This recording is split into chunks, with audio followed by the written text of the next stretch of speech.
امام جعفر صادق علیہ السلام کی ولادت 702 عیسوی میں مدینہ میں ہوئی۔ مولا جعفر صادق کی ولادت واقعہ کربلا کے 22 سال بعد ہوئی۔ امام جعفر مولا علی علیہ السلام کی نسل میں سے ہیں اور مولا رسول خدا کی اہل بیت میں سے۔ آپ کی والدہ کا شجرہ کسی ریفرنس سے حضرت ابو بکر سے جا کے ملتا ہے۔ مولا کا بچپن ریلیجن سائنس سیکھنے میں گزرا۔ کافی کتابوں میں لکھا ہے جب امام چھوٹے تھے تو وہ اپنے والد امام باقر علیہ السلام کے بنائے ہوئے انسٹیٹیوٹ میں آتے تھے۔ آئیے جانتے ہیں امام جعفر نے آج سے صدیوں پہلے کیا کیا فرمایا تھا، جس چیز کا اندازہ سائنس آج لگا رہی ہے۔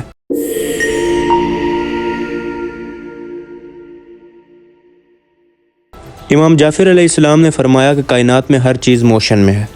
جو چیزیں تمہیں کھڑی نظر آ رہی ہیں وہ بھی موشن میں ہیں۔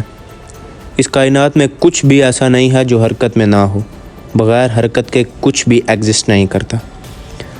اگر تم سب کو یہ سب چیزیں حرکت میں نہیں لگتی تو یہ تمہارے علم میں کمی کی وجہ سے ہے۔ آج سے صدیوں پہلے ایسی بات کوئی سوچ بھی نہیں سکتا تھا، لیکن آج ہم جانتے ہیں کہ الیکٹرانز اور مالیکیولز ہیں جو ہر وقت موو کرتے ہیں۔ اس کے علاوہ بھی آج یہ پروو ہو چکا ہے کہ یونیورس میں ہر چیز موشن میں ہے، کیونکہ یونیورس میں فورس ایگزسٹ کرتی ہے اور سب کچھ فورس کی وجہ سے موشن میں ہے۔ امام جعفر صادق علیہ السلام اس وقت میں بھی وقت سے بہت آگے تھے۔ یہ باتیں پوری دنیا کے لوگوں سے بری تھیں۔ امام جعفر صادق علیہ السلام نے فرمایا انسان کا دماغ لیئرز میں لپٹا ہوا ہے، جو ہیلمٹ کی طرح اسے ہر قسم کے نقصان سے بچاتا ہے، اور اسی طرح انسان کے سر کے بال ٹیمپریچر کو ریگولیٹ کرتے ہیں۔ انسان کی آنکھوں کی پلکیں انسان کی آنکھوں کو اوپر نیچے کرنے میں تار کی طرح کام کرتی ہیں، اور آئی بال کو دیکھو، یہ کس طرح اپنی ساکٹ میں فٹ اور پروٹیکٹیو ہے۔ کون ہے وہ جس نے انسان کے دل کو سینے میں فٹ کیا اور اس کے اوپر میمبرین رکھی جو اسے پروٹیکٹ کرتی ہے؟ اور کون ہے وہ جس نے انسان کی پسلیوں پر مسل اور گوشت بنایا جو اسے پروٹیکٹ کرتے ہیں؟ اور کون ہے وہ جس نے انسان کے گلے کو بنایا جس میں سے آواز نکلتی ہے اور کھانا گزرتا ہے؟ اور کون ہے وہ جس نے انسان کے پھیپھڑے بنائے؟ وہ ہے اس پوری کائنات کا خالق، اللہ۔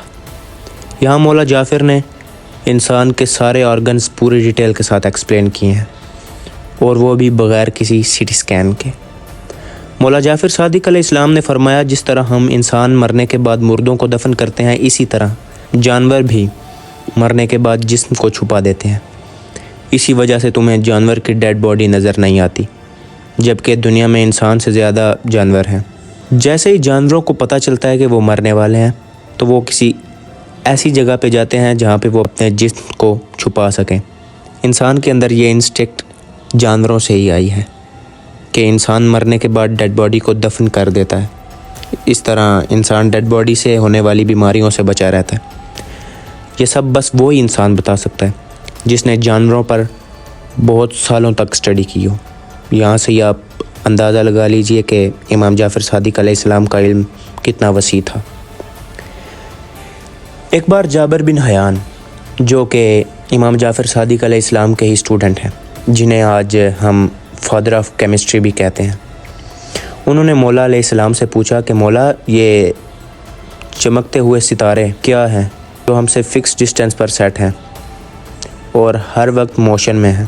تو مولا جعفر صادق علیہ السلام نے فرمایا ہر ستارہ اس بڑے یونیورس میں چھوٹا یونیورس ہے۔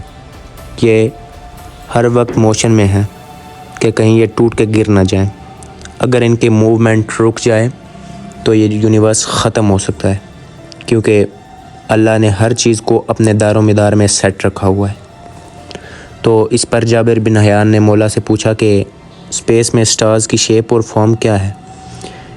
امام جعفر صادق علیہ السلام نے فرمایا کہ کچھ سٹارز سالڈ ہیں اور کچھ لیکوڈ اور کچھ گیسیس اسٹیٹ میں۔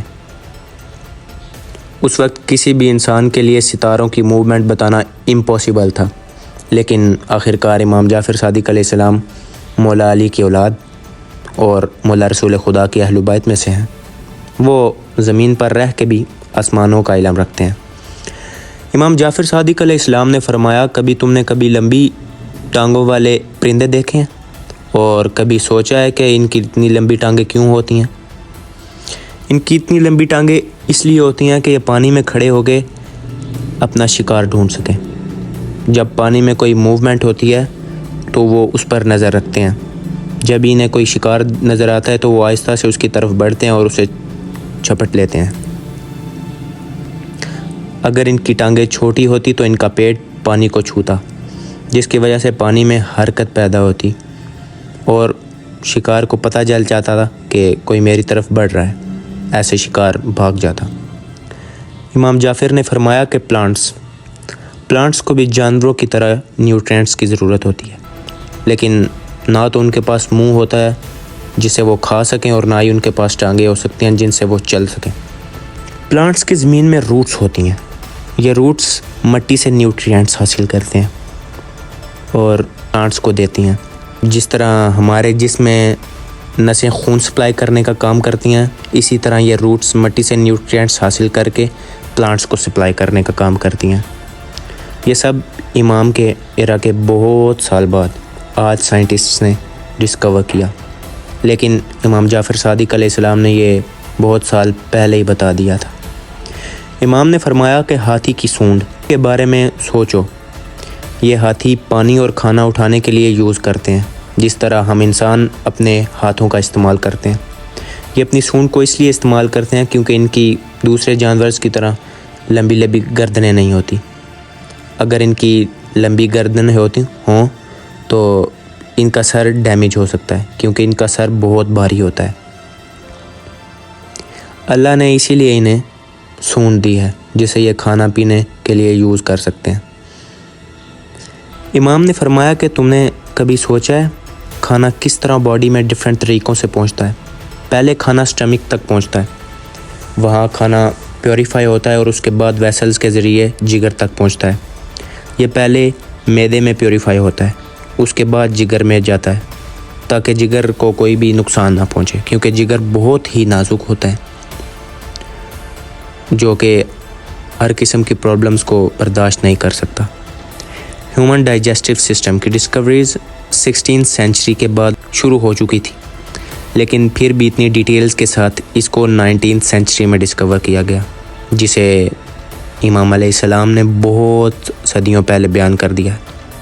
امام علیہ السلام نے فرمایا کہ مکڑی کو دیکھو، اس کے پاس مکھی آتی ہے، یہ اپنے آپ کو ایسا کر لیتی ہے کہ جیسے کوئی بے جان چیز ہو، اور جب مکھی کو لگتا ہے کہ یہ کوئی بے جان چیز ہے تو وہ اسے اگنور کر دیتی ہے، جس کی وجہ سے یہ مکڑی اسے آہستہ آہستہ جا کے پکڑ لیتی ہے۔ یہاں ایک بار پھر امام علیہ السلام نے جانوروں کے بارے میں بڑی ہی کمال کی آبزرویشن دی ہے۔ امام علیہ السلام نے فرمایا کہ چیٹیوں کو دیکھو، یہ کس طرح ایک ساتھ جمع ہوتی ہیں اپنے لیے کھانا جمع کرنے کے لیے۔ جب چیٹیاں اپنے گھر کھانا لے کے جاتی ہیں وہ کس طرح ایفرٹس کرتی ہیں جو کہ آدمی بھی نہیں کر سکتا، کس طرح ایک دوسرے کی مدد کرتی ہیں۔ چیٹیوں کی یہ سب ڈسکوریز امام کے دور کے کئی صدیوں بعد ہوئی، جسے امام نے بہت پہلے ہی بتا دیا تھا۔ امام نے میڈیسن کی فیلڈ میں بھی بہت سی ڈسکوریز کی اور بہت سی بیماریوں کے علاج بتائے۔ امام نے بتایا کہ سڈن ہارٹ اٹیک ہونے یا دل کے ٹیمپریری رک جانے کی سچویشن میں بلڈ سٹریم کو ری ایکٹیویٹ کرنے کے لیے لیفٹ ہینڈ کی 2 انگلیوں کے درمیان والی نس کاٹنے سے اس کی جان بچ سکتی ہے، اور اس میتھڈ کو ایک انڈین فزیشین ابن بھولا نے ہارون رشید کے کزن ابراہیم بن صحیح العباسی پر آزمایا۔ ابراہیم بن صحیح العباسی جسے ہارٹ اٹیک ہوا، ہارون نے اسے بہت سارے فزیشین کو دکھایا، اس وقت کے بہت سارے فیمس فزیشین کو دکھایا، لیکن ان سب نے کہا کہ اس کا بچنا ناممکن ہے۔ تو کچھ دیر بعد ابن بھولا نے اسے چیک کیا اور کہا کہ ہارون تم فکر نہ کرو، اس کو کچھ بھی نہیں ہوگا۔ ابن بھولا نے امام علیہ السلام کا وہی میتھڈ یوز کیا جس سے ابراہیم بن صحیح العباسی کی جان بچ گئی۔ امام نے کیمسٹری پر بھی بہت امپورٹنٹ رول پلے کیا۔ امام جعفر کے student Jabir bin Hayyan, father of modern chemistry جنہیں آج کہا جاتا ہے، جابر نے امام جعفر سے کیمسٹری سیکھی۔ انہوں نے کیمسٹری پر بہت سی کتابیں لکھی اور آج انہی کے نالج کی وجہ سے کیمسٹری ایوالو کر پائی ہے۔